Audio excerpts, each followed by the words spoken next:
হরে কৃষ্ণ, জয় নিতাই। সমস্ত ভক্তবিন্দুর চরণে আমার শতকোটি প্রণাম। আজকের এই ভিডিওটি আপনাদের কাছে তুলে ধরেছি ভগবান শ্রীকৃষ্ণের মহোৎসব উৎসব। জানি আপনারা মা বোনেদের নাচ দেখে লাইক শেয়ার কমেন্ট করেন, তবু আমি শ্রীকৃষ্ণর এই উৎসবটি আমি তুলে ধরেছি। আমি আশায় থাকবো আপনাদের একটি কমেন্ট, শেয়ার ও ভালোবাসার আশায়।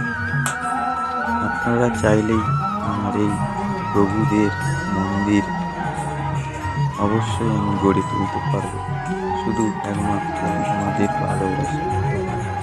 অনেক অনেক ইউটিউব, ফেসবুক স্টারেরা রয়েছে যারা অনেকজনকে ফলো করেছে এবং তাদেরকে তুলে ধরেছে, তাদেরকে সফলতার রাস্তা দেখিয়েছে। আমিও এই আশায় থাকবো আপনারা সবাই মিলে আমাকে সফলতার রাস্তা দেখিয়ে দেবেন। হরে কৃষ্ণ, জয় নিতাই।